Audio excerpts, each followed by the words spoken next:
Hello. Well, good evening. It feels like it's been a while. Good evening, but we've somehow managed to get all the way back across from Uruguay to the other side of the Atlantic. And I'm just going to flip the camera because I realise it's backwards for some reason. That's not the way we want it. But what are we doing tonight? Portugal, there we are, to be very blunt and to the point. So after doing a little bit of a South American magic, we're back to the Iberian Peninsula and Portugal. And it's for those who have an interest, it is Portugal Wine Month. It is, but I think there seems to be a day or a month or a week for anything, isn't it? It's I forgot it's Ternat Day or Kevri Aged Our Katsadeli Day. So or International Badger Day or whatever it is. Well, that would be a good one. We should move into that. There we go. So we've got one day. We've got 6 wines today. A little bit of a tour of Portugal, something similar, something's different. But before I get into my Portugal ramblings, we should probably get wine number 1 in the glass. Alex can get the Slido up so people can start making their Slido. For those who haven't been with us tonight, firstly, a very, very warm welcome. And what have you done? You've joined us in our insanity. But let us know, if we're taking it too fast, too slow. Just give us your feedback, and all is good with the world. These are our wonderful little pouches of wine. They are currently on their way off to Glastonbury because all the people have just arrived, I think, today. And one of our close friends, Zeno, who are making non-alcoholic wines, which and some brilliant non-alcoholic wines. Yeah, and genuinely, we went to the London Wine Fair and we met up with David and Will, who run the company, and they have, just like we have, poured everything they have into making this company. But we tried a barrel sample of a non-alcoholic wine, which feels like a kind of a contradiction in terms, but it came over, and I've never tasted a red wine that was alcohol-free. Oh, the Tempranillo. The Tempranillo one. Yes. Phenomenal, absolutely. It was phenomenal. Probably so. They're entry level stuff. Yeah, no question of a doubt. Great. They're fruity, they're juicy, and if you put them next to a glass of wine, it's tough. Yeah. But this Tempranillo, when that gets done, I'm like, this was the first non-alcoholic wine that I've ever tasted. That I'm like, this could actually be a bottle of wine, which was brilliant. But and it had all of the tannin, all of the complexity, all of the flavour. It was really cool. But we're digressing because we have no non-alcoholic wine. We don't, and we're in Portugal, not Spain, which is where they make this. But yes, if you are at Glastonbury, why are you watching us, for God's sake? But check them out and go and grab a pouch of some really pretty little cartons of non-alcoholic wine from Zeno. But George is completely correct. We were screwing with the system and it was messing everything up. I'm very surprised. Everything is restored to normal. We are back in the correct place. And, absolutely. So there we are. Portugal. Portal de Calçada. Yeah. I'm still on Portugal. I'm not gone into the wine yet. I'm still here. Still doing what I'm doing. Okay. He says. So Portugal, and I say this every month, it's really tough to do an entire country in 6 wines. It really is. Yeah. Especially if they have 250 native grape varieties. Exactly. Portugal has a little bit of all worlds. You've got coastal, you've got inland, you've got north, you've got south, you've got sparkly, you've got light whites, you've got heavy whites, you've got blended reds, you've got fortified wines, and everything in between. So what we're starting with here is we've got a Vinho Verde. So Vinho Verde is the region, which I think sometimes people don't really, they think it's a style of wine. Yeah, well, it literally sort of means green wine, doesn't it? So, it does indeed. But, and usually, I say usually, a lot of the ones that you kind of get have a little bit of a spritz, a little bit of effervescence. We've never really been able to follow them up and put them in the pouch. No, they don't. Things like the Vinho Verdes, things like Chocolats from Spain, that kind of stuff. Yeah. And what you see with Portugal, Iberian Peninsula, there's a lot of things that kind of overlap. So we're putting the Calçada here, and this is Vinho Verde. We've got a little map in your brochure. So we've got a map for the screen as well if you want. Well, it's the same one. So exactly. So if you want to open your brochure, great. If you can't be bothered, it's on screen. The top bit. So Vinho Verde is in the northwest, but it kind of it borders onto Galicia. So you see a lot of similar things there. So in Galicia you're getting Albarino, Alureo, and here we've got Loreo and Alvarinho. So you've got the kind of the southern bit of Galicia and the northern bit of Spain. There's a lot of a bit of overlap there. Similar styles, similar climate, so therefore you can grow similar grapes and make similar styles. the main difference I would say is generally an Albarino from Spain is going to be a little bit richer, a little bit more unctuous, a little bit more kind of fruit. And the Vino Verde, when you just say what it classically is going to be a little bit more linear, a little bit kind of fresher in that acidity, a little bit more zippy would be my thought. Yeah. Okay, let's get in there. So generally speaking, the cooler a wine, the more it preserves, the cooler the climate that it grows in. The cooler the wine, the more you suppress flavors. The cooler the climate grows in, the more you preserve the acidity.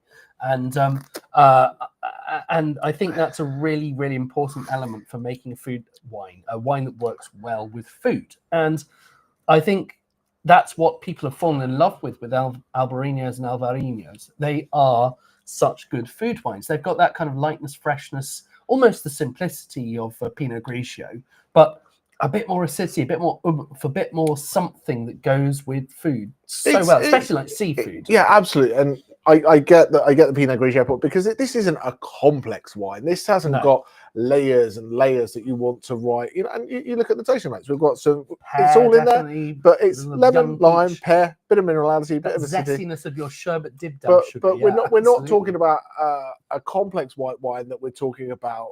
Minerality and wet wool and oak and vanilla and caramel and toasted almonds and things like that. It's a fruity wine. It's a wine which gives you those beautiful primary flavors. As if you've done your WSET training courses, they like to talk about things that come from the grape, primary, things that come from the winemaking, secondary, and things that come from age, tertiary. This is a primary dominated thing, but that beautiful, beautiful freshness that really, really just gives you such a lovely summer wine. It is summer. It is summer. It's patio. It's we're in cricket season now. This is sit in the sunshine, watch some cricket, have a glass of wine. However, I'm gonna do a promo because who doesn't love a promo?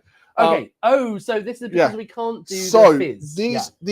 These same guys that make this Porto de Calçada make this wine called Maizena, and this is I tasted it a couple of weeks ago. And bringing me in. Let's bring in the extra camera. So I tasted this a couple of weeks ago. They make a Vino Verde white. They make a Vino Verde rosé. It's for God's sake. It's lower alcohol, so it's 8.5%. So it's when people are talking about those kind of mids, 6 to 8, 9%. So it's lower alcohol. It's got this beautiful spritz. And because it is lower alcohol, we're not going to get into it today, but we've all cried about like the duty changes, and it's done on a scale. This drops it quite a way down. Thank you. So this beautiful wine that is literally my wife called me today and says, "Can you bring 6 bottles home for the weekend?" I'm like, yes, I can. You're not there, so that's impressive. I know exactly. But we're selling that at £8.95, and it is mind-blowingly good. So.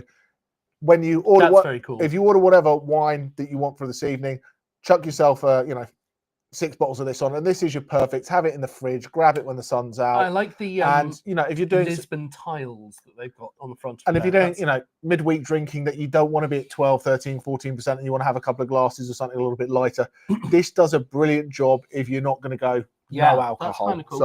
So sorry we couldn't stick it in the tasting because of technical reasons of. Bubbles, dissolved CO2, as it were. But yes, now this is quite an interesting comment from Sophia, as always. So, most of the white wines from Portugal have been primary led. I think a lot of white wines are primary led. I think probably most are, but Portugal's not got a tradition of those. Soon we'll get to wine 3, and we'll see something completely different. Ooh, okay. So I haven't tried that. I do agree. There's, and once again, it's all making blanket statements, isn't it? Because I think the whites we see from Portugal, a lot of them are either the Maria Gomez, they are the Alvarinhos and the Loureos. But if you go further south, where it's a little bit warmer, it does become a bit red dominated. But you can get some really rich whites in the south, where they're you get those more sunshine hours. But a lot of that region is pushed towards reds because they generally do better. So it's generally Portuguese whites are bright, fresh, zippy, delicious. But there are. I think we can actually even stop the comments on this one, because I think that has summed it up just perfectly. Grilled octopus on a miradoro overlooking a sunset over the Tejo. You know, that's perfection. So what I think we might do, and pardon me for interrupting, but since we all agree this is quite a nice, simple, delicious, fresh wine, should we give a little bit of an introduction to Portugal, let people drink it and enjoy the wine, and then get ready for wine number 2? Yeah, absolutely. Yeah? So we'll go an intro to Portugal. Alex will move the tasting notes on. So if you want to jump onto wine 2 while we're in the middle of that, and then we'll come back and we'll I'll join wait you. a few more minutes so you can get some more tasting notes in, but then we will do this. And yeah, that's the one it is. So we will see you in a couple of minutes. Bye for now. The last few of these introduction sequences has often talked about how you need to get away from the tourist resorts to discover some beautiful countryside harbouring unknown wine treasures. But with Portugal, that isn't exactly the case. Visiting Porto, taking trips on the River Douro and sipping wine are on the itinerary of many who travel to the country. There are also stunning sights all along the Algarve, and they make wine. Deep, rich reds from Syrah and native varieties, so I was initially at a bit of a loss with what to do with this video. But it didn't take long to get inspiration, because while we may know the beaches and golf resorts of the south and the colourful buildings of Lisbon, there's an awful lot to get to know in between, and it is a place full of surprising drama and history, as we will find out. Obviously, being so far south of the wine-growing regions of France, it's a pretty hot place, but for such a small country by area, Portugal goes from really hot in its south to much cooler in the northeast, both by virtue of latitude, but also as it rises in the mountains. It also has a disproportionate amount of coastline, which of course influences the weather. While sheltered along its south coast, the west is battered by wind and waves from the Atlantic, not to mention the occasional tsunami. This, after all, is why it's one of the best places to go surfing in the whole world. It's home to the largest wave ever ridden. But there is a whole life on the inside of the country where fewer of us dare to venture. From mountaintop fortified towns, the canals of Aveiro, the temples of Evora, the forests of Sintra, it is captivating and colourful. When it comes to wine, the British generally associate Portugal with the fortified wines of Port and Madeira, not to mention sweet rosé in oddly shaped bottles. But with a country with such history and over 500 indigenous grape varieties, there's a lot more to the story. Plus, the British have not just a unique perspective, but an incredibly important part to play in this story. For the history of Portuguese wine has been influenced by its relative isolation in the world's wine market, with the one notable exception of the British. Wine's been made here since at least 2000 BC, when the TOWTCians planted vines in the Sardo and Tagus valleys. By the 10th century BC, the Phoenicians had arrived and introduced new grape varieties and winemaking techniques to the area. Up until this point, vineyards were mostly centred on the southern coastal areas. In later centuries, the ancient Greeks, Celts and Romans would do much to take winemaking further north. Portuguese wines were first shipped to England in the 12th century, and in 1386, Portugal and England signed the Treaty of Windsor, followed in 1703 by the Methuen Treaty, effectively a free trade agreement giving Portuguese wines preferential treatment in Britain and its colonies over French wines. At first, the English merchants arrived in the Vinho Verde region, but found the wines too thin and astringent, so travelled inland along the River Douro. Here they found dark red wines made by fast and furious fermentation in the inland heat. These were known in London as blackstrap wines. But the wines didn't survive the journey too well, so to fix this, merchants started adding brandy to stabilise them before shipment. Fortified wines like these, known as port, were increasing in popularity in Britain as they could be shipped all around the world. The lucrative trade in port prompted the Portuguese authorities to create one of the world's first protected wine areas, establishing boundaries and regulations for the production of authentic port from the Douro in 1756. The boundaries were marked out with stones. For much of the 19th century, Portugal's vineyards were affected by disease, so many growers resorted to planting high-yielding and disease-resistant grape varieties. However, they were not such good quality. Come 1937, the Portuguese government established a huge new program of cooperatives, but these were inflexible, and the wine standard continued to deteriorate. Against this backdrop, in the late 20th century, sweet, slightly sparkling rosé brands, Mateus being the most notable, became immensely popular around the globe, with the British wine market again leading the way. This wine was also a cross-class phenomenon, with fans ranging from such astonishing opposites as Jimi Hendrix to Cliff Richard, and the Queen to Saddam Hussein. who had his palace stockpiled with bottles and bottles of the stuff. From the mid-1980s, a flood of grants from other European countries to the stagnant wine industry paved the way for upgrades in technology and facilities. This in turn motivated wine estates to cut their ties with cooperatives and start concentrating on making their own wines, focusing on what was unique in Portugal and making it better. Portugal now has 13 official wine-growing regions, with Minho, famous for Vinho Verde, and Transmontana, making full-bodied reds in the north. The Terroir de Cister, the monks who planted in Burgundy, planted grapes which now make brilliant sparkling wines. Then there is the Douro, the home of port, the Dow, and as far south as the Algarve, and of course Madeira, making unique fortified wines. The other part of the winemaking industry that Portugal is really famous for is their cork forest in the Algarve, used not only as closures for billions and billions of bottles of wine, but also by NASA when building the space shuttles. Most of the natural cork in the world comes from Portugal still. With that said, port is still the main player in the region, accounting for 70% of Portugal's total wine production. So it made sense for us to explore these wines a bit tonight. If you ever have the chance to go to Porto, you'll see how this historical city is divided into two sides, linked by the famous Eiffel-inspired bridge. On the north is the main city and all its cathedrals, restaurants, town halls, hotels and houses. On the south, however, are long, thin warehouses. Warehouses after warehouses, all full of maturing port. This wine has had that much of an effect on Porto. So a little introduction to Portugal there, and some of the history of it. What an amazing country. And it is absolutely fascinating, I think, to me, how our countries were so tied together, and the fact that, you know, they became isolated from Spain through the wars with Spain, and then we went in and formed this really strong strategic alliance that then allowed us to then sell their wines around the world, and then we directed the styles of port, like in the same way that we did with sherry. Oh, with sherry absolutely, houses, and absolutely. we did that. But Joe has a very valid question. Is it still one of the best-selling wines in the world? Yes. Port? Are we talking about as a port, or are we category? talking? No, I think we're talking about Mateus. Oh, Mateus. Mateus was in the chat. It's It absolutely still, and I think what's really interesting It's incredible. is when we do the show, we are generally doing some finer wines, supermarket plus, even then going above that. And sometimes these are what are seen as the lesser tail, the yellowtails, the barefoots, the Mateus rosés, the blue nuns of the world get a little bit mocked sometimes. And would I say they're world-class wines that I want to drink all day, every day? For me, no. But a lot of them, because of the price point they come in at, because of the volumes they're done, because they are made to a style, a recipe to taste like they should, they are a really good stepping stone to help people get into wine.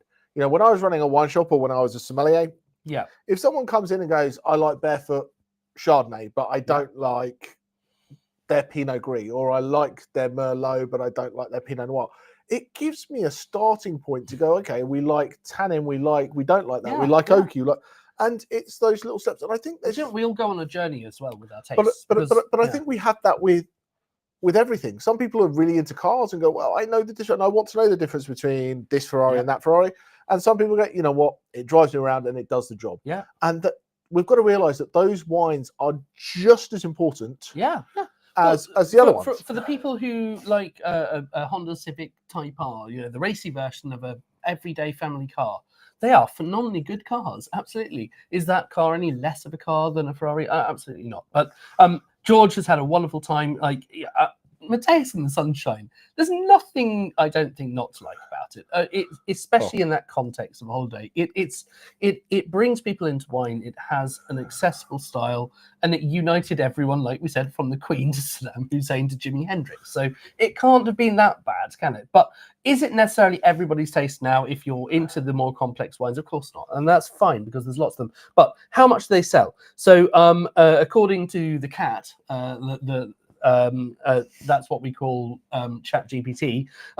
As of 2020, Mateus was still selling 20 million bottles a year of it, which is not an insignificant amount of a wine. That would be a decent number of pouches. A decent number of pouches. But anyway, should we move away from Mateus? Let's move away from Mateus. And we can go back to port when we get back to port. Yeah, so we are in the Dow. So we're coming a little bit inland.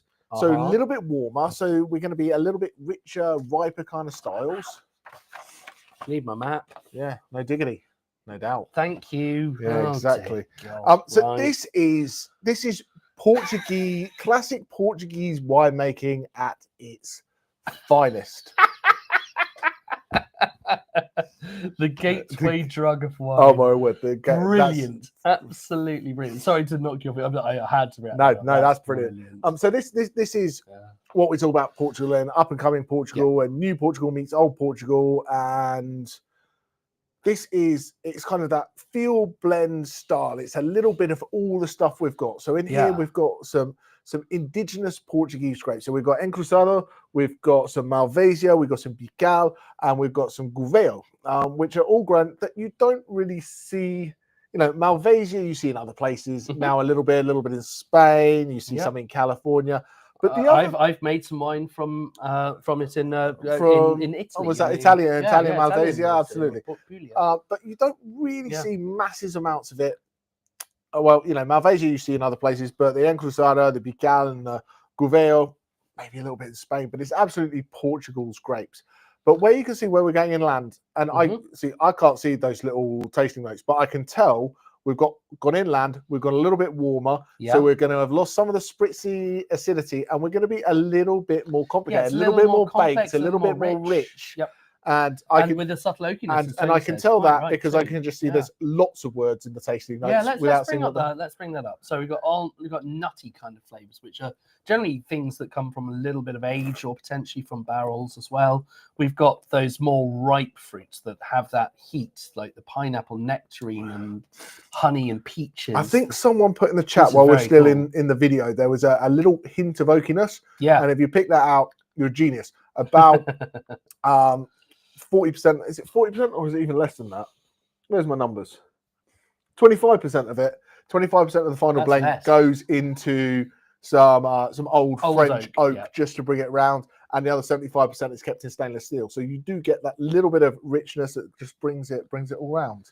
Now that's a really interesting comment, isn't it? So the Burgundy of Portugal, and you get that. This is more perhaps that sort of lighter Burgundy end of it, the Chablis end, but you do get age. And I think especially the single varietals. We haven't got any in at the moment, but we did it on a Portuguese tasting previously, and the Encruzado from Mariposa was absolutely brilliant. It's oak aged. It sits, I think it's like 9 months on the lees. Then they leave it, you know, for I think it's a year before they bottle it, and you get this lovely richness. You love it all like Maconese kind of feel. Not the same flavor. It's weird. It's not the same flavor. It doesn't taste like Macon, but that kind of feeling that you're drinking, and it fits that quality. Place in the world, doesn't it? Absolutely. Brilliant. And I think this is a really different style, a nice contrast with that first one. Yes, it's still quite fruit forward, but there is that little bit more complexity in there. And I love the fact that we've got those floral elements that are really sort of, you smell the floral elements and you taste that. We did have one going that's a little too light up front. I get that. I do get that. You know, it's not a little too light up front. My shirt. Your shirt. Yeah. Can we have a little moment for the shirt? Because it's usually your gig. It's normally my gig, and I didn't today, so yeah. Well, to be fair, you couldn't, could you? Well, it's a bloody good job I didn't, because otherwise I think the screens might explode. But yes, it's a strong shirt. Vines and grapes and everything. What variety is that? Zinfandel. Zinfandel. Fair enough. Okay. Right, but moving on swiftly. We have the and someone's going to correct my pronunciation. The Duque de Viseu, I think, is my closest pronunciation to it. But do you not speak fluent Portuguese? And we are in the 14th century. I think this was made. Absolutely. Not this particular wine. No, no, this is a much more recent thing. Yeah, a little bit. But it's Prince Henry the Navigator. But this is part of a winery, Quinta dos Cavallos, which we've done their reds in the past. They make some really, really, really strong, bold red blends. And this is their kind of like lighter, get on with it, have some fun kind of white. But yeah, it's not certified anything, but they have sustainable practices. They're starting some biodynamic practices. They're going green harvest, and I think and I keep going back to it. I couldn't care less what the stamp on the bottle says. No, and I know that becomes a sales technique for people because it's certified sustainable, certified organic, certified whatever it is. But I think if you can look into it and go, all right, what is best practice? Because the first things first, the wine has to be good. The wine has to be delicious. Yeah. And you can't be upfront and go, you know what, the most important things in wine is to be sustainable, green, biodynamic. No. The wine's good. Well, you can. No, I don't think it's a very good tactic, though. Okay, it involves a certain amount of I'm going to torture myself just for this principle, which is fine. And there's a group of people who will do that, and they will have that particular wine that doesn't taste brilliant because they know that it matches their personal values. But I think the lovely thing about things like this is you can have both worlds. You can have something that tastes good and is good. The interesting thing, though, is I'm going to go back to this sustainable, green, biodynamic, all that kind of good stuff. These wines that started, in the 14th, 15th, 16th century, they've never done it any differently. They didn't have chemicals to not be sustainable. They didn't have chemicals to not be. No. So what we're really doing by being traditional, or whatever you want to call it, is we're just going back around to where we were at the beginning. It's like people going eating local. 150 years ago, you could only eat local. That's all you could do. So it's just coming full circle, I think. I think the other lovely thing about it is that when you've got these ancient Portuguese vineyards, of which a lot of them are, I think there's so many old vineyards that, Sarah Abbott, the Master of Wine, who runs the Old Vines program, would, she absolutely adores the history of some of these Portuguese vineyards, but they didn't really necessarily know what was growing in their vineyards, because it wasn't this thing where nowadays, if you're going to plant a vineyard, you go to the nursery who have got clones of identically genetic vines, and they give you a bundle of these things, and you put them in a tractor that's GPS guided, and it pops them in every 50 centimeters or whatever your vine spacing is. It pops one in the ground, and then it's tracked by a drone, and the drone tells you that vine 17 is ready to go, and vine 18 is not quite there. It's all very scientific. Things that have been there for hundreds of years, they quite often did not have a clue. They knew, okay, well, this is small-scale farming, and small-scale farmers know their crops like no one else, but they might know that there's a slightly odd little cluster of vines here, and there's something a bit different there, and there's a bit there. But it is this historic thing, and they wouldn't treat them. They would treat them a bit differently if they knew that one couldn't be done. But it wasn't. The advent of DNA analysis of a vine to tell you exactly what species it is has helped these guys a lot. So here is a high-tech technique that's then being used to guide you in a very low-tech way. So if you know that vine and that vine and that vine are Malvasia, for example, and they ripen earlier, you can pick those at the beginning, and the ones that ripen later you can pick a bit later. And that scientific approach to it, it's not difficult. It's like, do this 30 days earlier than that. That then gives the traditional style of winemaking just a new tool. Well, it's just the best chance of making the best wine. Making it good. So you don't end up, because one of the worst things you find with wine is that what you'll do is you'll take a sample from lots of different grapes across your vineyard, you'll crush them all up together, and you want to make sure you've got some that are on the south-facing side, or the west-facing, or the east-facing side. You got some that are at the end of the row, or you actually try to avoid the ones at the end of the row because they'll be a lot more ripe, generally speaking, or a lot less ripe, depending on which end. And you crush them all up together, and you get an average sugar reading and an average acidity reading for the grapes, for what you've got there. You want to be a little bit more precise. So this just gives you a tool to be precise. Go, right, I know that these ones are ready, these ones are ready. If you end up with an underripe grape in there, you end up with a huge amount of bitterness, and the fruit flavors aren't sufficiently developed to kind of last. And that's so it sounds stupid, but of course we've all tried an underripe apple or an underripe strawberry and going, no, it's still a bit green. The bitterness is there to discourage animals from eating the fruit before the seeds are ready to spread. Yeah. So anyway, that's enough science for that. What do you think? Do you like this wine or not? Let's move on. Field blends often do try to tend to ripen together. There is a certain interlinked element of it, but still, even if you've got a single clone of grapes in the vineyard, it's still they're close together. But even with a single, they're bits close that to them if go- they're separate, but there's Yes, still the that network ability. effect, the mycelium We're network. talking days Yeah. of difference rather than weeks of difference Yeah. if they were. If were you've got potentially a separate. Cabernet vine in there, it will be earlier than it might ripen otherwise. But yes, there is definitely this network effect again, because linking all the vines up together so that the fruit ripens together, well, the animals will come in higher numbers. But So, the mycelium yeah. effect is genius. It's and really and cool. I was at dinner with a few years ago with a California winemaker, and he was just talking about how different patches of vineyard, that there'd be a patch of vineyard in drought and a patch of vineyard that had rain. And the patch of vineyard that had rain would not take up as much water as it could or should to allow water to come downhill to the patch that had would have been in drought, which it's a really interesting thing.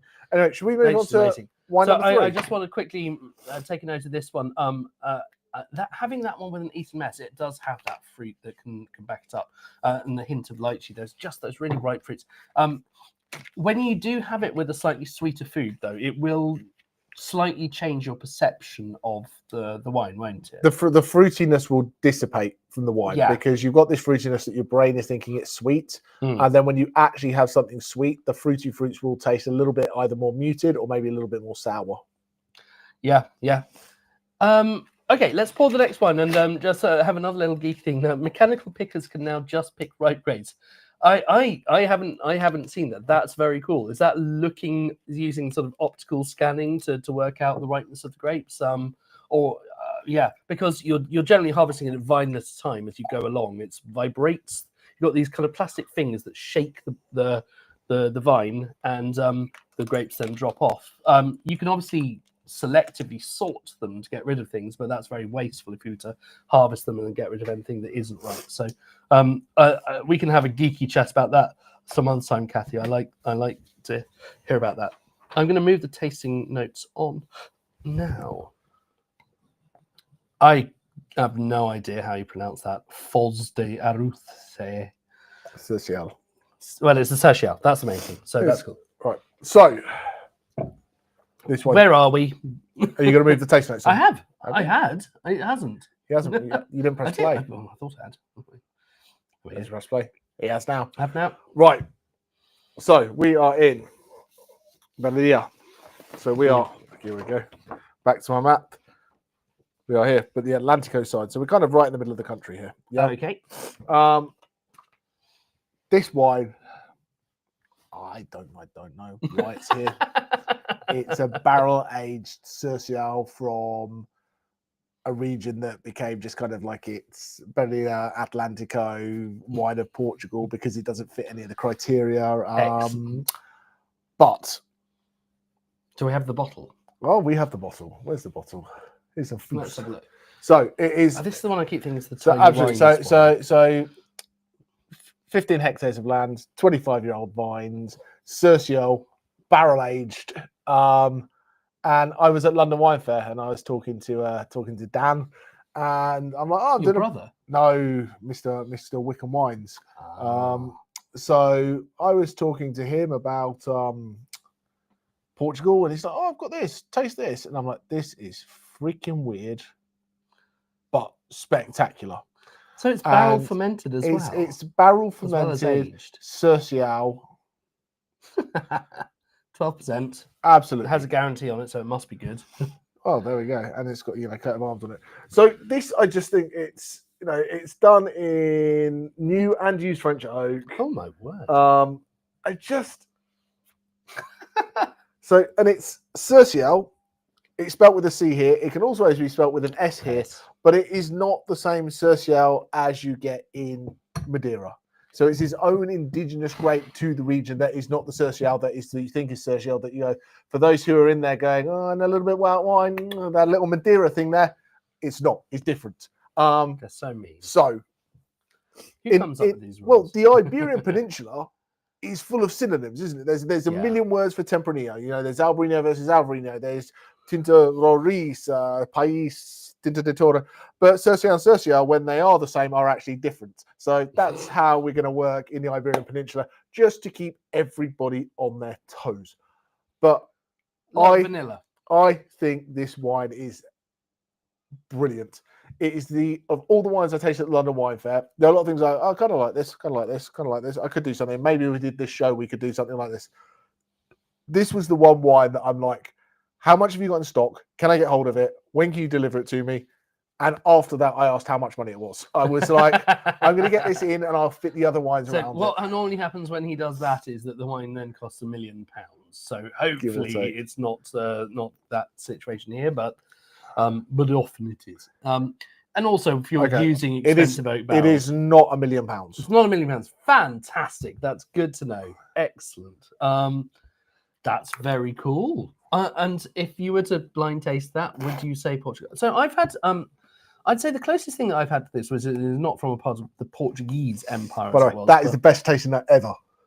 Weird, but spectacular. Are you talking about the wine or my shirt? Yes. Yeah, it is. And this is, I think sometimes when you get a wine like this, that you go, like when we talked about the Vino Verde earlier, we go, oh, it's got a bit Pinot Grigio, a bit Albarino-y. The last one we kind of talked like, oh, it could be a bit kind of like Burgundian and stuff. This is like nothing else. And I love those wines that you go, this is just its own thing. And that's why I was so excited to have this in the tasting, because I'm like, it's not like a Chardonnay, it's not like a Rhone, it's not like it's very much like a barrel-aged Cercial. Madness. So, no almost comment. has red wine characteristics. Dan, don't have no comment. Be brave. Be brave. So tannins come from skins, seeds, stems, things like that, not from the sort of flesh of the grape. That's really cool. I think the closest thing I've had to this was actually a wine from Lanzarote, where I think this is a lot more skillfully made. I had one from. Was that the El Grifo? No, it wasn't from El Grifo. It's a little bit further down the wine valley than that, sort of to the sort of southwest, right at the end, and it had a sort of it had Latin kind of name with a V in it instead of a U, and they had like they'd thrown a lot of oak at it. They'd taken a classic sort of style of wine as you might get from like El Grifo or your sort of Malvasia Volcanico, and they'd thrown a lot of expensive winemaking techniques at it, and it had something. It tasted expensive, but also it tasted disconnected. It was just so. It was really. I liked it. It was fun. It was weird, but it kind of felt like all of those winemaking techniques. Let's throw it in an expensive barrel. Was masking the wine. I don't think that's quite happening. No, that's so this Stratus, yes, thank you, Sophia. So this wine, with a V in it there somewhere. A lot of times I'll get a wine like this and I'll call it a sommelier wine. Yeah, because it's cool, it's weird, it's funky. It would go really well having this much of it with a tasting menu to pair with something perfectly, but then you'd never want to see it again. This doesn't do this. I would quite happily have a glass of this and another glass of this. It's weird and funky, but it's still very drinkable, very quaffable, and it can go. I think it probably would do better with a bit of food, a bit of hard shit, like a mature cheddar with that kind of like salinity in it. I think would be good. Interesting. But I think it's brilliant. Yeah, it would be so easy to screw it up, and that was the thing. I like the Stratus wines; they were a bit too over the top. The balance between the fruit and the oak and everything is quite large here. Everything is powerful. Yeah. So everything is a little bit over the top, but the fact that it's all over the top in harmony, I think, is and then it genius keeps on going and going and going and going. I've still got it there, and I've still got that grippiness of the skins on there. So I do wonder if that quite often a lot of the winemakers they will do what's called a cold maceration at the beginning of it. They chill down the grapes or the grape must, and they sort of let it soak and just stew with a bit of contact, but not that heat, and certainly none of the alcohol to extract those tannins from it. But it just gives it a bit of texture. Was it? It's 12, and it's 12%. And yeah, 12%. It It's tastes, not a 14, 15 that No. sometimes you need that kind of with that much Yeah, oak yeah, to absolutely. keep it all together. So yeah, Yeah. Really cool. Really I cool. like to pat myself on the back when I get Yeah, done all right here. good Done all pick. right. Good pick, Smith. Let's have a look at the tasting notes. So already, boom, we've got into that sort of Pineapple cube sweets. I like it when people just things from their childhood. It's just that one thing. It's like, yeah, I remember that. When people got shot like cola cubes, or you remember those little foam bananas, those kind of things. Yeah, I love tasting notes like that are not wine tasting notes. No. Everyone's got pear and citrus and vanilla and those kind of. They're great tasting notes. But when someone puts something really like outlandish in there, that you go, my grandmother's jam tart, you go, yes. It's a real kind of that shows you had a real connection with the wine, rather than just picking out flavors. You've had this connection. This reminds me of an experience rather than it reminds me of a taste. Yeah. And I think especially when you've got something, even if you've got something like that connects you to your youth, and something that was such a treat for us, like going to the sweet shops and having a pineapple cube. I think that's a really fun thing, because there's very little else that connects us to that these days. Perhaps some of the really high-end cocktails, maybe, but yeah. Apparently, it's clams is the main order of the day in the chat, so that's exciting. And the first badger of the night, so that's cool. I'm seeing the word bark. I don't know if that's a tasting note or an instruction. So off you go. But very cool, very cool. So I'm guessing we're on to reds now. On to reds. Well, the interesting thing about here, after months and months and months and months of crying about other people's tasting notes, Taylor's decided to attempt to cook. Are you cooking with this one, or are you cooking with the next one? I don't know. What's this one? This is red. Thank you. Helpful. This is the Altano Douro Red Blend. A Douro Red Blend. So we've got the next two wines are two Douro Red Blends. That's it at two different price points. Yeah. One is made, I hate the word commercial, but one is made by the Symington family. Yep. Which is a large port fame. And the second one we're going to get into is made by the same people that made the first wine. Yeah. So just let me get my blends right before I lie to everyone, and that would be a horrible thing if I did that, wouldn't it? He says, bang. What do we got? I've lost it. I've lost my notes. Where's my numbers? Yeah. Oh my word. Oh, while I'm busy chopping up. Okay, meat. So here's the Altano, 2021 vintage. So a couple of years of age on it. Touriga Franca, Tinta Barroca, and Tinta Ruiz, which is quite interesting, because usually when you have a lot of the time when you have the red blends in Portugal, Touriga Nacional is kind of the red grape that kind of dominates. Touriga Nacional is without a doubt Portugal's red grape. It makes these kind of deep, dark, jammy, stewed fruit style wines. Yeah. So this is Touriga Franca based. You then got Barroca and a little Tinta Roriz. Roriz is the same as Tempranillo, so it should have that feel of a classic kind of. And I'll get murdered by everyone in Portugal. It's Portugal's equivalent to a Rioja blend, really. But you can't say that, because that's not the right thing to say. So you got some nice, basically some barbecued steak with some barbacoa spices and a bit of chimichurri on the top of it, which is your blended up, or chopped in this case. I didn't use the food processor largely because it's inferior, but also because I don't have one here. So let's move the tasting notes on.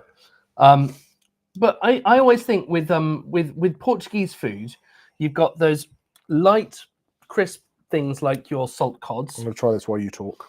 And then you're into your sort of peri-peri chickens and these quite sort of deep casserole dishes, and then the barbecue style, which is obviously spread throughout South America as well, and is now so famous, that churrasco barbecue that we see all sorts of places, but particularly sort of Brazilian restaurants love that. And it is it's meat with a good amount of salt, a good amount of spice that just comes out and is served as this communal, wonderful experience, just like you had when you were in South Just America. down the middle, everyone Down the grab a middle. bit. And I really, Fresh herbs. there's something I like about cultures that have this sharing food. You don't, like they're kind of, Absolutely. there's nothing worse than going out for dinner, you picking something and the other person picking something. You sit there and talk, I wish I'd had that. Yeah. Oh, that food envy thing. And And you have a don't, nibble of lots of different things is brilliant. It Yeah. works in, fondues and raclette nights and it's brilliant. The bottle of wine goes around the table, the steak's in the Tapas. middle. It's a brilliant way. And this is what I like. Food and wine is, we talk about, the wine shouldn't be the star of the show. Wine should be the occasion. Wine should be part of the occasion. And the best bottle of wine you ever had should be, I was here with so and so and so and so and so and so, and we did this and we did that, and we opened this bottle of wine. Not the best bottle of wine I had, a name a vintage, name a label, because that's not what great wine experiences are. It's about having great wine with great people. To be fair, Dan, I didn't realise there were food pairings either until I found myself getting a haircut this morning, and then I parked in Waitrose to be a cheapskate, saved money, and then went in and bought a bunch of steak. So I didn't save money at all. Spoiler. But yes, perhaps we should do this more often, because it's a fun thing, and I think it is part of the context of the wine is to know that they will be drinking this to eat with something with with some really good bold flavor, some smokiness, some spice to it, some freshness from the herbs, and a bit of acidity that you get, and particularly the sauces like this chimichurri. You've got the, is that what it's called? Chimichurri. Yes, I said chimichurri. Chimichurri, yes, chimichurri sauce. So you've got a little bit of red wine vinegar there as well, and that then again adds the acidity. It keeps it fresh. So you can have a decent, relatively fatty piece of meat. Yep. So you've got that acidity that kind of breaks it down. And then when you've got a more tannic wine, the acidity helps break down the tannins. So a wine, for example, some of these Douro Reds, which are like they discovered back in the old days, obviously modern winemaking technique. Now you tend to have a temperature-controlled winery, a temperature-controlled fermenter, but they were traditionally fermented in very hot places. So it went fast, and that brought out a lot of the tannins from the skins into the wine, and you did end up with a wine which needed food. It needed acidity on the food, and so something like this would work really beautifully with that. The problem is we're meant to be doing a wine taste. I just want to sit here and eat the steak now, but I should probably talk about what's going on. I forgot to bring the cutlery as well. Well, it's all good. You don't need it. It's beautifully sliced, beautiful medium rare. Done a good job, Cooked it just right. Let it rest since the beginning of the show. It's rested for a good 40 minutes, and it's brilliant. So it's actually done quite It's done very, very well. It's done very, very well. So. Yeah, a top tip if you are making a chimichurri sauce yourself, because you can't find any in your local Waitrose or other supermarkets are available, it's actually better to keep a bit of the texture of the herbs and the parsley and the oregano. So chopping it, fairly coarsely makes it more of almost like a salad kind of thing than a baby food sort of blitz. So yeah, this is quite a nice way of doing it. Nothing to do with the wine, right? Let's concentrate on the wine. So stainless steel to start with. And then 400 litre, so big French oak barrel. So that imparts a little bit of that spice, a little bit of that cedar, a little bit of that clove, but not loads of it. It's not overpowering. The fruit is without a question about the star here. The meat just keeps on coming, doesn't it? Yeah. Jamie had an asado down in, was it Chile? Uruguay? Or was it Uruguay? And they had so much steak and pork and chicken and everything, and someone turned around to him and said, "Yeah, but make sure you keep some appetite, because that's just the starter." Which is all right. Let's have a look at the tasting notes. So we got primary fruits: blackberry, cherry, raspberry, black cherry.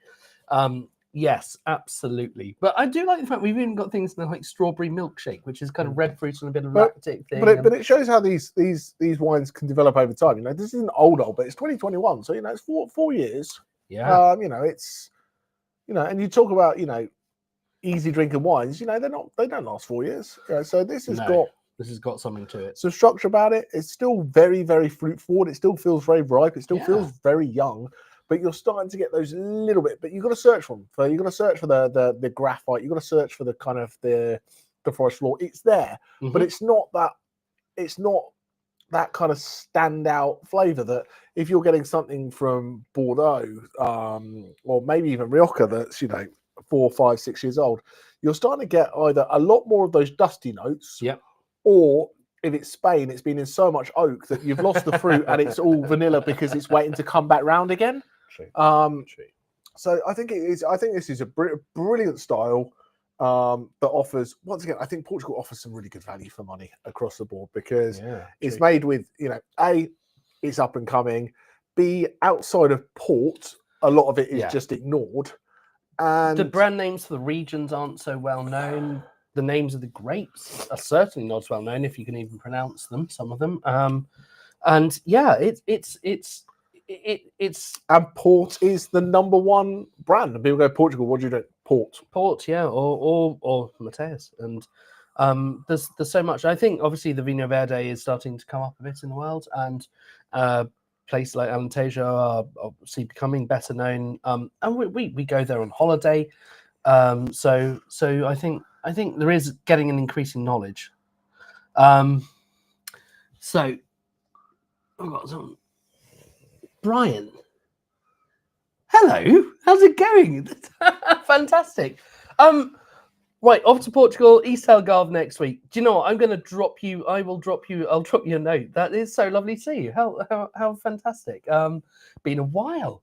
That's Brian and I used to work when I had another life back in the electronics industry, and we were doing phones and things like that. But that's very exciting. I'm slightly thrown off my track here, but I'll drop you a note. And by the way, people just finding you on the internet. If you're a member of the club or not, you just like watching us on YouTube and having a bit of a fun time for an evening, always drop us a note because we're always happy to give pretend we know something.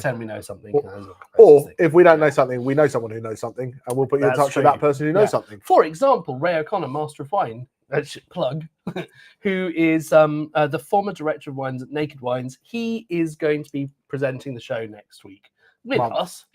Oh, next month. No, not next week. Next month. So he is going to be telling us some of his secrets, which he's been learning. Because, funnily enough, if you have the purchasing power of Naked Wines, a lot of people want to fly you around the world and take you to their vineyard so that you can go and see their amazing region. And he's been everywhere they make wine, and he knows pretty much everyone who makes wine in a good number of these places. So he's going to be sharing some of his secrets. So you cannot miss us next week. Come and join us. It's going to be month. Not good. Why are you so desperate for one next week? You desperate for one next week? At least I'm not saying tomorrow, but yes, next month. Yeah, the tasting will be a really fun one, and so join us for that. Let's move on. Shall we? Are we going to go on to the next wine? Let's move on to the next one. Let's go on to wine number 5. Sounds good. I'm going to have to eat a bit more of this steak. Well, you can eat steak while I pour, and then that's your time, and then you can talk about the wine while I eat again. No, okay, right, I'll talk about the wine. So this is right. This is really interesting. Have you got a glass? I need a glass.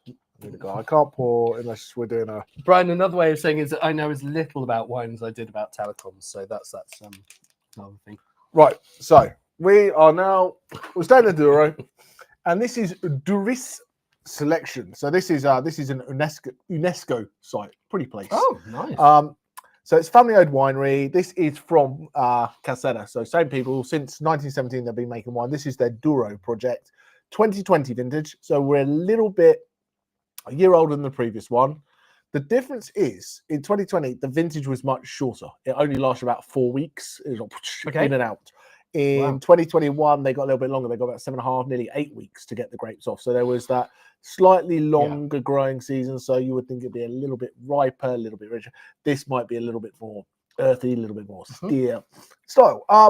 However, the reason that that this wine is in the tasting is I got we're doing a Portuguese tasting, and one of my wholesalers came in to taste me on some wines, and we tasted these wines, and this is why people should sample in small little packets. But no, they bring whole bottles and then spicy, isn't it? and go, any of these that you like that you want to keep, because I'm not seeing anyone else today, so keep them. So I took a few of these bottles home, and they have the selection, and they have a reserva that we also have, not in the tasting, but we have it available. It's about £4 more expensive. Get around to it. And pardon, steak. Yes, yeah, and wine. So this is a big boy. The story goes. So it was Friday evening. And this has got nothing to do with wine. This is just me telling my life story. Oh, fair enough. So Friday evening, and my kids play cricket on a Friday night. So we'd gone up to the cricket club, and the kids finished playing cricket, and they were, can we go back to someone's house? I want to organise a little party. Yeah. Bear in mind, my kids are 6 and 9. Yeah. So it's like, okay, we'll back. And so I was like, okay, fine, come back to my house. And I think you mean both of our kids are 6 and 9. Yes, but you weren't at cricket, were you? No. So there we go. Oh, move the slider on. Yep, Yeah, move the slider. So you move the slider on rather than, and I'll tell my story. All right.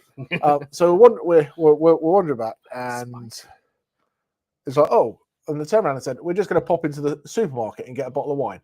I'm like, you are absolutely not going to go into the supermarket and get a bottle of wine. And I had these 4 samples of Portuguese wine that were open on my kitchen table. Excellent. So I walked to my house, get these kind of.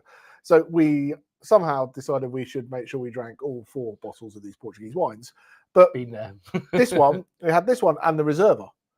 And everybody around the table said that they preferred this one, even though it was less money. Was the less money one. But I think it's because this one is definitely richer, riper, more fruit forward than the Reserva is. So when you're sat on a Friday night after cricket in the sunshine, you probably want a fruitier wine. I think if we did the same tasting again around the dinner table, you'd probably pick the Reserva. But I just thought that was a really interesting thing, that when you don't know the price, it's not always the most expensive one is the better one. And I'll be intrigued to what people think in the tasting between these two, because there is a bit of a price difference between the Duris and the Altano. But I just think this is spicy. I just think this is a brilliant bottle of wine. It's excellent, and it's got kind of like some kind of slightly herbaceous notes to it. Like there's some of that really sort of kind of aromatic things that are coming out, as well as it's in a way it's slightly medicinal. That can often be said in a very bad way, but if this was a medicine, I would overdose on it. So I really like this. Be interested to know what you guys think in the chat. Any preferences between 4 and 5? So the bottle says, a vibrant and fragrant wine with red fruits, floral notes, hints of balsamic, soft round tannin, and a refreshing and elegant finish. Do you agree? What they said, yeah. I'm going to try it with a bit of meat because I've got some because you've got meat. Why so. not? Exactly. But yeah, as I said, this is Calzada is one of the oldest producers in the region. They've been around since 1917. They make the Vino Verde that we had earlier. And yeah, this is mainly Touriga Nacional. So you've got 40% Touriga Nacional, 40% Touriga Franca, 10% Tinta Roriz, and 10% Tinta Barroca. Oh yes, Touriga Nacional, the classic Bordeaux grape. The new Bordeaux grape. New Bordeaux grape. It is now permitted in Bordeaux. So, but only in blending. You can't. Only in blends, you can't pop into Bordeaux and buy a bottle of Touriga Nacional now. Right. But with climate change, and that's interesting, isn't it? Because a grape that is synonymous with hot climates, Portugal, is now being planted in Bordeaux, which is synonymous with cool climates, to help battle climate change a little bit. So the question here again is a little about what we should we be aiming for to have with seafood, and particularly when you're in super heat. Well, obviously you want. I'd suggest something cold. I genuinely think those sort of the first wine there, that Alvarinho from the northern parts, from the Vinho Verde region, or something like you said with that bit of spritz on it, is a really good place to go for with seafood. But there's nothing wrong. Okay, if you get something that's young and fruity and 100% Touriga Nacional, there's no reason not to have that out of the fridge. Yeah. There's So no a reason lighter not red to have a lot, chillet. and Yeah. even a slightly heavier red. Mm. Because it's not about room temperature. It's room temperature is not Well, room room temperature is temperature. not 35 degrees unless you're Exactly. Satan. So if you're drinking, Oh. we lost camera. Really? For God's sake, it's fine. We charged that like for the entire week, so that's fine. We are now back on this one. So if you go, it's 35 degrees out, and you chill it just a little bit low, so not even cold, but you chill it down to 16 degrees, that will be quite delightful, It will. But something like Maria Gomez is another great grape to try. There's 250 indigenous grapes in Portugal to play with. Have a young Encruzado, but the Vino Verdes, the Alvarinos, the Lureos, those kind of things are your smart. Have it with seafood. It's light, it's easy, it's fresh. Or a glass of rosé doesn't go down horrifically. Well, these guys, they make a beautiful Vino Verde rosé, which we will have tomorrow. On the list, but yeah, you can. There's nothing wrong with chilling red wines. No, there's nothing wrong with that. There's nothing wrong with having something light, even something medium body. Like there's nothing wrong with chilling Grenache these days. It's perfect. Sorry, is that my? No, that's fine. Let's Am I not allowed to say that? Hello. There we go. So Sophia has made a very good call here, which is this chilled red wine called the Pagliette, which I don't know too much about. So I've never had one. This is the wonderful thing where we have perhaps in our chat people who are more educated and well-traveled than us in many cases. So, but what I will do is bring back this tasting notes up, because now this is the most complicated menthol, definitely, and there you get that in the lockets as well. That's what I meant. That slightly medicinal thing coming through. Really interesting. The leaves of the plants. I think there's an awful lot going on there, but it is extremely grippy.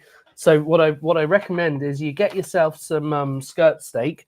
You give it a hit of salt and pepper. You do it hot and hard, turning it quite often on your barbecue, and then you give it some nice chimichurri, and that will go beautifully to cut through it. So. Yeah. So the Portuguese equivalent of your Provence rosé is probably that Vino Verde rosé. It's light, it's fresh, it's crisp. You can get it as a perfectly still wine, or you can get them with that little bit of a switch. So it's not fizzy, it's just effervescent. It's not even at a level of being frizzante. It's just slightly bubbly. It's dissolved CO2 rather than which is quite nice and refreshing. Process. Yeah, absolutely. So, yeah, give it a shot. Let us know what you think. Are you going cooking again? So let's go with. Oh yes. Yes, you are. Do I? No, don't. No, I can't be bothered. I can't be bothered. So I was going to cook us some equivalent of, well, the closest thing I could get to a Lisbon cake, which is a really sort of dark, rich chocolate kind of cake to go with the port. But I can't be bothered to go downstairs. To go downstairs. It's a very long way to go and get that. So that's all right. You'll just have to make it for me afterwards. We'll have that afterwards, probably. Provençal rosés are all the same. Don't tell them that. But if you serve them cold enough, they certainly are. But I think there's a little bit of a nudge there. Me and Kathy were sat in Ray O'Connor's Provence rosé class, where we tasted 6 different Provence rosés that were actually all very different. It was quite funny. We had a meeting last week with the guys from Tiny Wine, and I was trying to explain some of the things that you could do. Like I say, you could have your 6 Provence rosés to explain the difference between that region, or that treatment, or that grape blend, or whatever it was. And then I just sort of pinched myself. I was like, yeah, that's perhaps not the best of choices I could have made. But anyway, I think the interesting. I think some of the branded. I think some of the branded Provence rosés are all very similar because they're all going after. But when you look at the sub-region, Provence is a big place. It's a big place, and there's a lot of different grapes, and there is a lot of different styles. Yes, they are generally quite light, quite fruity, quite dry. But there are, when you taste them side by side, there is some real nuance when you're looking at some of the smaller producers. I think it's the same with anything. If you're drinking all at the same level. You can say all Australia Shiraz is the same, and then you get murdered. Do you know wouldn't how you can tell a really good one? It's if it's made by like a celebrity like Kylie Minogue or something. She Anyway, makes a good let's product. let's move on to this. So port, the classic, the granddaddy of the wines. Like no one drinks it any time apart from Christmas these days, and they obviously to be fair, should give it a shot. in Portugal, it's making a bit of a comeback. There's been a real push to drink tawny ports, slightly chilled in the summer. Okay, white port is making a white bit port's of a huge. Yeah, that's a big. There's thing. also pink port now.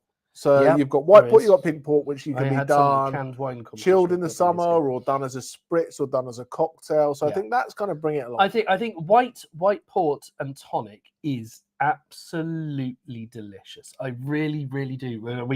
We gave it a gold medal at the Canned Wine Awards when we were down a couple of years ago, and it was the Taylor's chip dry with tonic, and you can get it in cans.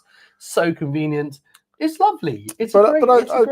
I think a lot of fortified wine sits with that kind of. It comes around when it gets cold. It's Christmas. It's there, and it's I've always said you can tell people go, I don't like sherry because the only sherry they ever had was that blue bottle that it came out at Christmas out of your nan's cupboard. You just dust the cobwebs off, pour a little bit, put it back in, comes back next Christmas. But I also think what's important about port, we touched on it briefly there, is not all port is port.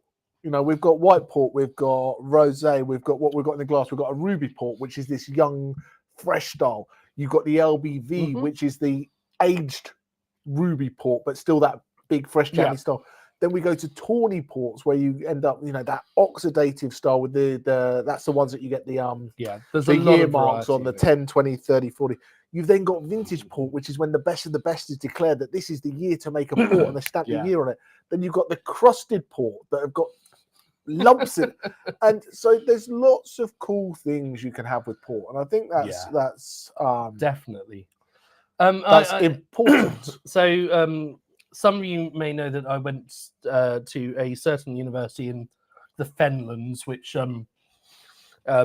is the sort of place where you would also get served port at university quite frequently. Generally speaking, in a big kind of glass decanter with a sort of silver chain around it with what was on it. The classic old school. We did drink a lot of it. There's absolutely no denying it.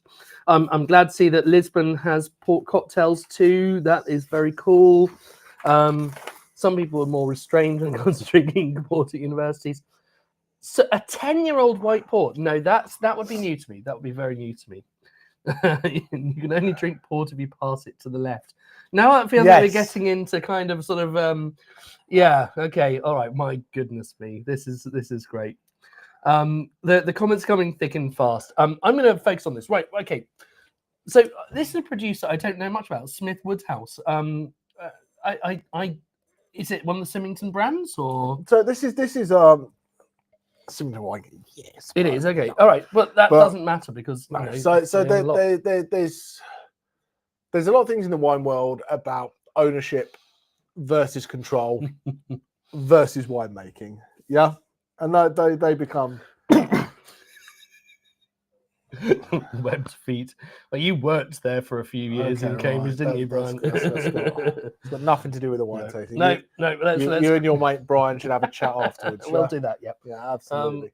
So this is quite a small quinta, and this is a blend of young ports from different years that they put together to create this style. Okay. So yeah, like I said, this is Smith Woodhouse. It's got Smith in the name, so it must be all right then. But I just think it's just a very drinkable. You could have it slightly chilled if you wanted it, but this is very much about being fruit forward and rich. It's 19%, so it's weird. It's like most ports sit at 20 or 21. This is 19, so it's a touch lighter. So I guess most people here may well know how port is made, but for those the uninitiated, it's on the back. It's on the back. It's on the back, and the reason port came around was English people want to get drunk, and we liked the style of Portuguese wines. We put it on a boat, and by the time it got to where it's going to get, it was oxidized, it was ruined, it was bad, it was no good to anyone. Yeah. So we decided the best way to make alcohol taste better is to add more alcohol. Yep. So we added more alcohol so we'd add a grape brandy to the red wine to bring the percentage up and stop re-fermentation, stop spoilage, slow microbial damage. It helps slow down oxidation, all those kind of good things. So then when it traveled around the world and it got to the other end, it was still in a fit state to drink. And delicious. And delicious. Yeah. And this is where, interestingly, one of the most classic, also most delicious, but not for the reasons that you think it would have been, pairings in the world ever came around, which is port and Stilton. We'll talk about port and Stilton. That's a great thing. Because what else do we like to do? We like to take cheese from France and we like to take that around the world. Or we take cheese from England, so our own Stiltons, and take them around the world. And what happened when the Stilton got to the other side after it had been warm on the ship? Well, I can't imagine it was that great. And it was full of maggots. So what stops maggots growing? Alcohol. Yeah. So what we would do to preserve our cheeses is we would hollow it out, fill it with port, and that would stop any spoilage. So when we got to the other end, basically the port would get poured away. Cheese was good to go. But this is why port and cheese became a pairing, which is, yes, absolutely delicious. But at the beginning, it was done out of necessity to preserve the cheese as it travelled. That makes perfect sense. I like it a lot. It's such a fun wine. It is a lot. It's a heavy thing. You wouldn't just especially in a warm day in the summer, just go, I fancy a glass of port necessarily. Well, someone would. And Ruby port. Ruby port, still, it's not for me. Like a 20-year Tawny chilled, absolutely. Maybe, but there's still stuff I'd rather be drinking. A cold beer, frankly, on a really hot day, but that's great sales for the online wine tasting club. Don't if you're warm and it's outside, don't buy any wine. Yeah, get yourself a beer. Go to the pub. Today's top tip as wine sales are crashing worldwide. Don't buy any from us. Go and get a beer. Well done, mate. Thank you. I try my best. What can I say? But I definitely go for the white port and tonic. I do think that this is a lovely treat. I think that's where I think, like, stuff, we all know we shouldn't have as much sugar. We shouldn't have as much alcohol. Here's something with a lot of sugar and a lot of alcohol. Well, you didn't give me my chocolate cake with it, so I didn't give you the chocolate cake. So sacrifice the chocolate cake and you're all fine. But yes, the key message of the day is, if you want to make life better, add more alcohol, which is the exact opposite. Okay, I don't think you can say that on the internet. Probably. No. Well, we're not members of the Portland group, so I didn't even consume more. Add more. Is that going to be my mantra for the next 4 days on rugby tour? Inevitably, rugby tour will be add more alcohol and life will be better. So anyway, did I even move the tasting notes on? I didn't. Let's get the tasting notes on for the last wine. Pop your things in there because we've got only like 5 more minutes before we do the famous quiz of the night. So anyone who wants to join the quiz of the night can join in, even if you haven't got a tasting pack in front of you. You just need to go to TOWTC.co.uk.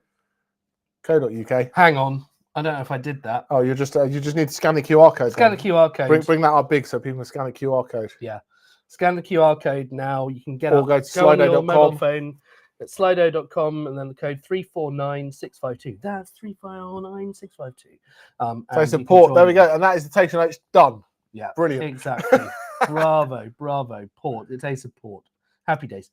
So life is too short. Don't sacrifice the things like chocolate cake or port, or even a melt in the centre Waitrose chocolate pudding, which was going to be my equivalent of that. But it does. I think it's important to remember that this does go actually really nicely with desserts, and especially those chocolate heavy puddings. Like I wouldn't, for example, have this with a pastel de nata. I think that is, that's another classic Portuguese foods, and we definitely haven't got any of those here at all. But but we haven't done the white port tonight, so we'll do that.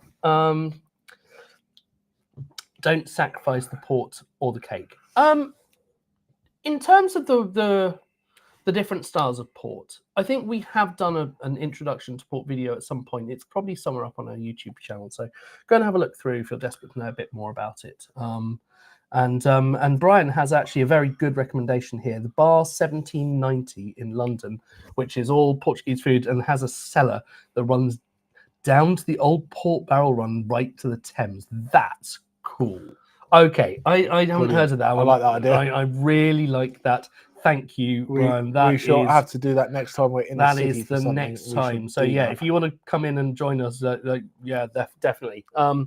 So before we go, great recommend. But before we move on to that, well, why don't we let people into the quiz so they can put their names in? Yeah. And while they put their names in, should I talk about what we've got coming up?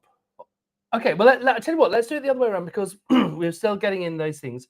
And an absolute port tasting, I think, is going to be a kind of thing that we need to do at Christmas time. I think that's the time to do that. Yeah, either a port or a fortified wine. Well, just chuck the question out there. Would you prefer a all port tasting to try all the different styles of port, or ports from around the world?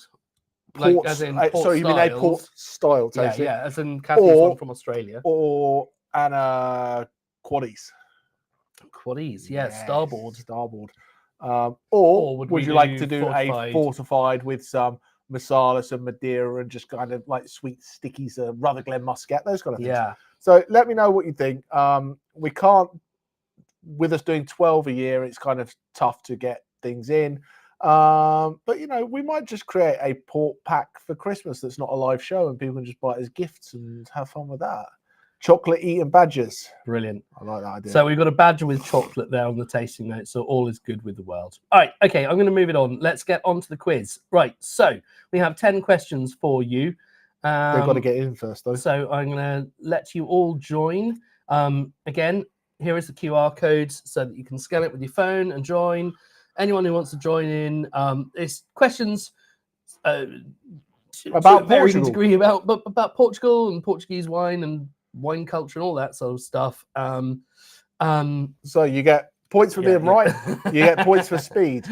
If you are the fastest badger in the land with the most answers correct and win the quiz, you get to give next month's tasting to a friend, a family member, someone who's not been to see us before that you would like. It's not. I'm not giving you a free month. You come and see us anyway. We need other people to come and see us. That's what it's all about. That would be nice. Wouldn't it? So next month.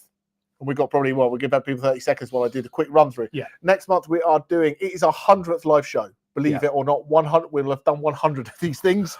And Ray O'Connor will be joining us. I may well send everyone an email and go, have you got questions for Ray? So if you've got stuff you want to ask a master of wine who is live with us going... Just remind, there's only about 400 masters of wine in the whole world. So, you know, these guys know their stuff ever. So we're doing that with him. The month after that, we are doing a Chardonnay masterclass. So we'll be doing Chardonnay from around the world, from different crew, all kind of good stuff. My 6-year-old son's favourite grape variety, Chardonnay, as he likes to shout while we're going around the supermarket.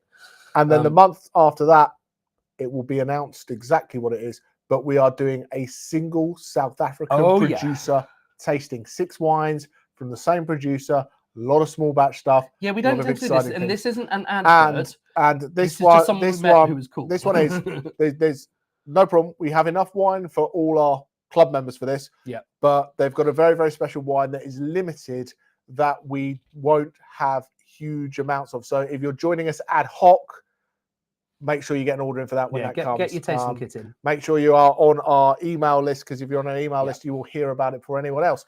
Anyway, on that note, I'm going to say to you first. Practically am, mate. I put the quiz. I put the quiz together. Then Alex has edited it. So so apologies. he doesn't know. Okay, so let's go. Let's go. The first question: which grape is important, or most important, arguably, in Vinho Verde white wines?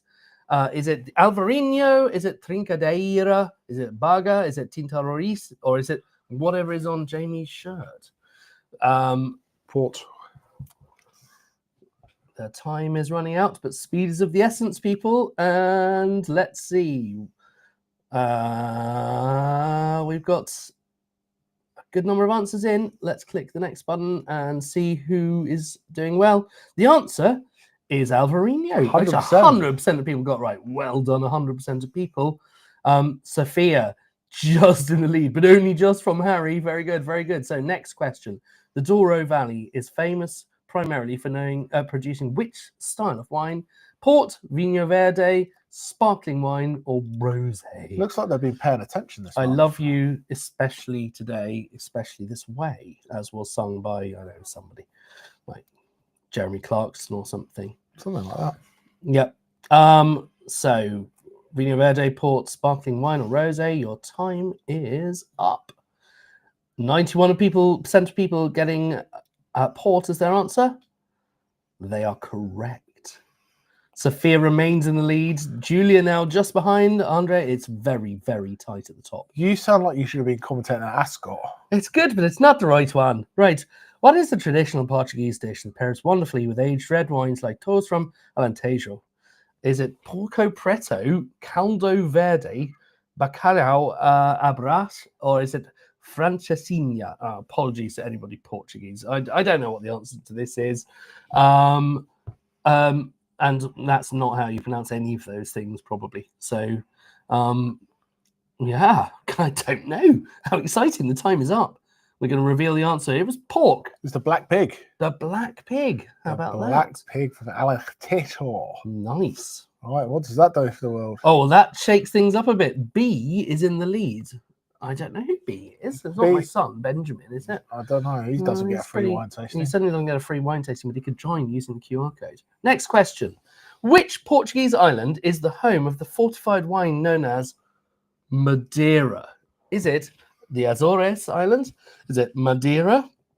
Is it Porto Santo? Is it Terceira? See, this is the kind of question that Jamie could very, very easily be being a bastard on, pardon my French, and doing a trick question, but maybe he's not. Let's find out. Nice. 91% of people think that the correct answer is Madeira, but sadly, oh no, they're right.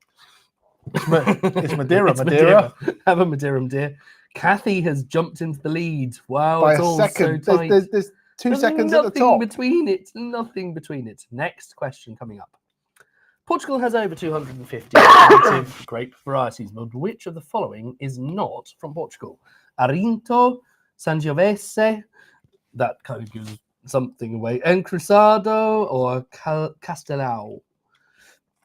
Was it the fact you didn't have standardized accents across the words? Perhaps I should just, my accent. Just read it, yeah. Times. So anyway, let's just read it. But yes, Arinto, Sangiovese, the time is up. 100% of people went with Sangiovese. 100% of people are unsurprisingly correct. So, where was cork used on the space shuttle? This is a bit of a curveball. We told you in the video that NASA used it. But was it used in an emergency bottle of port that the commander of the ship had for, just in case? Was it on a pinboard for notes in the crew compartment? Was it a bumper for booping it? Or was it on the heat shield, which somehow gets up to 1650 degrees, which is I like warm. the fact you used the term booped. Yes! Can you imagine? Boop! It did not boop. If it crashed into it at high speed, a bit of cork's not going to do anything, is it? Okay, so what is the winning answer? It was the serious one. Shield, the serious one. It wasn't. The pinboard could have been perfectly reasonable, but yes, it was used in the heat shield. Underneath the layer. Now I've got a little video for you on that, and I'll share it at the very end. It's very, very short, but not relevant. Because it's got you in it. Which fortified wine is traditionally paired with pastel de nata? Would you care for a pastel de nata to pair with this question? I think I would like one. I'm going to munch. Tawny, Madeira, Monzi, Moscatel de Setúbal, or Vino Verde. No, it's not. Oh, man. Except I'm chewing into the microphone, which is not nice for the people at home. Nice for me, though. That is so good. So, reveal the answer. Moscatel de Setúbal. It's a white style. White style. With this kind of tannin, eggy, with the custardy egginess. kind of thing. Brilliant. The thing about egg and tannins is they tend to bind together. So that's that is the answer to that one. But then we had a bit of a tricky one in there. Okay, next question is question. Which question it is? Question number 8. So Daria's in the lead. Well done, Daria. The barrier. How was it actually pronounced that? Barriada. Is it? Oh God. Anyway, that which would the which tannic age-worthy red grape comes from Bairrada or whatever? Titororis, Luidero, Alfroqueiro or Baga? I don't know. I don't know this one. You know that everybody knows Bagger loves mashed potatoes. It's not pronounced badger. Did he just spell badger wrong? Tintoris is in the lead. Ah, It's badger or bagger. Bagger. Wow, this is shaking things up, but Daria is still doing brilliantly. Is this going into question 9? On to question 9. A wine from the Beira interior is cheekily called Badger's Tooth. But why? Is it because the local legend says that badgers once somehow protected the vines? Magical badgers. Magical Who badgers. doesn't love magical badgers? Was it that the winemaker's name was Senhor Tecludo, which is, I believe, Mr. Badger. Mr. Badger in Portuguese? Is it the vineyards are shaped like the jaw of a badger? Or that the wine stains your teeth like a badger's... How does a badger's bite stain your teeth? The blood of the badger. So basically you've got magical badger, Mr. Badger, badger face, badger bite. What's your options? The answer is... What's the answer? Magical badgers. Magical badgers. Of course, it's magical badgers. Everybody. Whoever's got that wrong is going to be really upset if they don't win now, aren't they? It's like, what is this? Right. How much should Jamie have paid for this shirt? £0, 1 to 5, 5 to 10, or more than 10? By the way, anyone who put £0, you are barred. You are a bard, like William Shakespeare. I don't People have been drinking. Yes, that's the whole point of this. But by a tasting pack, you can drink along. No one in Portugal eats a pastel de natas with wine. Well, perhaps not Portuguese people don't, but I would. But yeah, coffee is obviously a good choice. Well, I don't know what the answer is here. B, I feel like you've all been very mean to me. It's the correct answer. He shouldn't have paid for that shirt. He didn't pay for that shirt. So who is the winner? With 9 out of 10, Daria. What a spectacular result. That is brilliant. So we are then on to the question of wine of the night, which for my usual tradition, I will hide because we want to hide it. That's why I'm going to hide it. While you hide it, do you want to show people your space shuttle video while they're picking their wine of the night? I will show you. So this is not actually the space shuttle, but I was over recently in Texas, as I might have mentioned, and I found another rocket, and here it is. So I'm currently underneath a SpaceX Falcon 9 rocket, right next to one of the grid fins, which steers it in as it comes in for landing. This is the power horse of the modern American space industry. It launches pretty much more stuff to orbit than every other rocket in the world combined. I think that's not controversial at all. Something that I was not expecting, though, is a link to wine.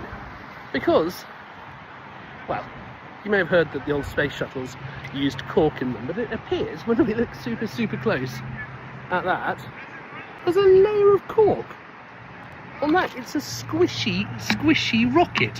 What? How did that happen? That's crazy. So, yeah, SpaceX Rocket 9, Falcon 9 rockets, coated in cork. What?